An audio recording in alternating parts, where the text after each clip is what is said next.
difficult as it may feel and be, it is not an impossible task. Stopping yourself from cheating can mean saving a lot of trouble and instability.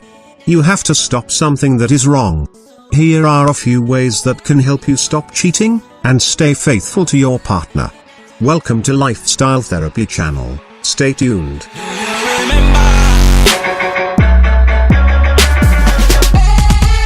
To get access to the latest from Lifestyle Therapy, be sure to hit that subscribe button and turn on your notifications. Stop fantasizing about someone else.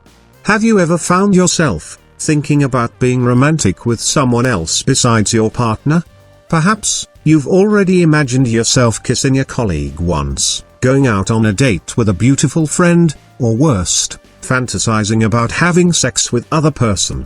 If you are currently in a relationship, and you are doing this, you are bound for some trouble. Fantasizing about others is the first step towards infidelity, so you have to stop. Some would probably reason that having a fantasy would not hurt, as long as you are not going to make it real. That's true, but how sure are you that you can keep yourself away from temptation? This is the same with what women always accuse their partners of whenever they catch men checking another woman out. You're already undressing her in your mind. It is okay to have a crush on someone else, which is normal. But keep it casual. You're only attracted to another person because she or he is good looking, that's all. Always remind yourself that you belong only to your partner, and your connection with them is deeper than just good looks. Always imagine that your partner is watching. If you are cheating on your partner, what will trouble you is your guilt and conscience. If you are feeling this way, then it is not yet too late for you to stop. Do not try to fight off your guilty feelings, let them prevail. Whenever you are tempted to do an act of infidelity, always imagine your partner being aware of it. If you find yourself wanting to go out with your other man or woman, tell yourself that your partner will be just around watching you. If you are on a phone call, imagine that she or he's on the other line, listening to your conversation. If you are chatting, tell yourself that your partner knows your entire social networking site's passwords. This way, you will be at least a little hesitant to cheat on him or her. Cheating will never bring good results to neither of you in the end, so how hard would it be for you to resist this sinful act? Avoid physical contact with others. Physical contact should be reserved only for your partner, so you might want to back off a little when it comes to hugs, a lot of hand-holding, massaging, and over-the-line gestures with others. It doesn't matter whether it is just a friendly gesture for you, or not. Others might take it as something else, tempting you to cheat. It's okay to hug sometimes for support, or have someone gently giving you a pat on the back. But if you think that you are already getting touchier with other males or females than your lover, it's time to stop. Remember the long-term consequences. Speaking of self-deception, adulterers often fool themselves into thinking that this time will be the only time or the last time. This could be true, of course, although unlikely. In any case, it is a way to rationalize and justify a one-time dalliance. If you feel tempted and want to avoid doing something you'll regret, keep in mind the long-term consequences of cheating, including the harm it will do to your partner and your relationship, to any children you have, or any whom may result from your adulterous liaisons, as well as to your image of yourself. Also, consider that if you give in to temptation this time, you are more likely to give in the next time, and before you know it, you've established a pattern. But if you anticipate that pattern from the beginning, and realize how bad the consequences of it will be, you'll be more likely to stop it before it starts.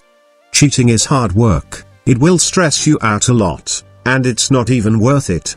Along with the stress, your chances of ruining your image and reputation are close to 100%. Whatever you do, it won't end in your favor.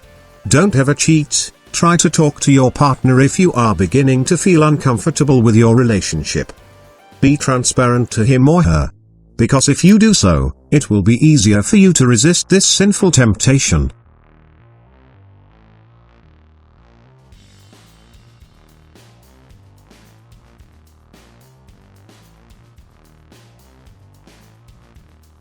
Here are 18 quick tips to stop yourself from cheating. Avoid constant messaging and phone calls. Remember, you have a partner who loves you. Avoid thinking what it could be, and what you do not have. Control your urge to meet up for just one last time, even if it is to end. Remember, it is not over until it is over. Talk to your husband or wife about what you expect from your relationship. Avoid waiting for the right moment to stop cheating, just do it. Imagine what will be the consequences if you are found out. Concentrate towards making your present relationship better. Meet long-lost friends or new ones, along with your girlfriend or boyfriend. Count your blessings and you will see that life has treated you well. Avoid criticizing and comparing your partner. Avoid comparing your situation with the movies. You are for real. Show respect towards your partner's trust and emotions. Spend more time with your partner. Do special things. Avoid being negative about your relationship or married life. Share with your partner if you are not happy about something. It works. What's the best way to stop cheating from destroying your relationship?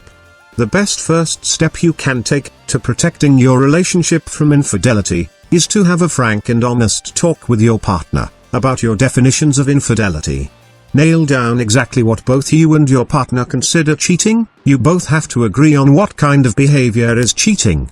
That way, you both know the boundaries on the relationship, so you don't inadvertently hurt your partner, or vice versa. That, plus having open, honest lines of communication in your relationship, are the two best ways to prevent infidelity. When you can honestly talk about what you're dissatisfied with, as well as agree on which behaviors are acceptable, and which are not, you're much less likely to experience infidelity in any way in your relationship.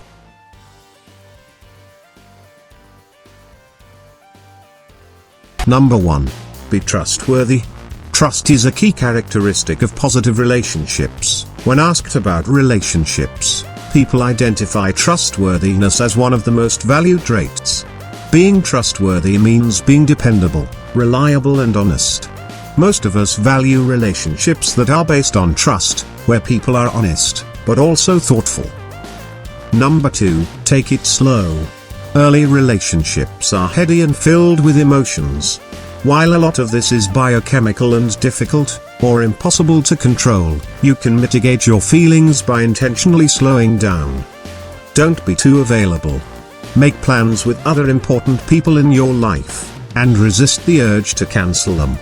Don't be too quick to become exclusive. Continuing to play the field helps you balance your emotions, and make a more clear-headed decision about whether to enter into a relationship. Number 3, live in the moment. If you are actively seeking a relationship, you might find yourself picturing a home and kids on the first date. Force yourself back into the present. On each date, focus on having a good time and deciding whether you would like another date. Don't try to transform yourself or your date into something unnatural. Take each moment as it comes and enjoy the process. Perhaps someone isn't destined to be the love of your life, but will turn out to be a very significant friend. Maybe this person even knows someone who would be perfect for you. Number 4, see the best in your partner and the relationship. Research on perception and attention shows that we see more of what we look for, so if you're looking for signs of kindness, that's more likely to stand out to you. How you think about and interpret your partner's actions, intentions, and words also affects how you feel and understand a situation with them, which in turn affects how you behave toward them. For example, spend a week looking for anything and everything your partner does right. You can even jot down anything you notice for each day if you choose. Number 5, show your appreciation. A sense of gratitude and appreciation has been found to be a motivating factor in couple relationships, in the sense that when a person feels appreciated for who they are, and what they do, it motivates them to do positive things for their partner as well. Most people would like to be appreciated a little more often for their efforts. Appreciation can be demonstrated in a number of ways, depending on the circumstance and relationship. A simple verbal acknowledgement of thank you goes a long way toward a person feeling valued. I hope you enjoyed the video. If you find it useful, don't forget to share it, and make sure to subscribe to see more video in the future. Thanks for watching, and see you soon.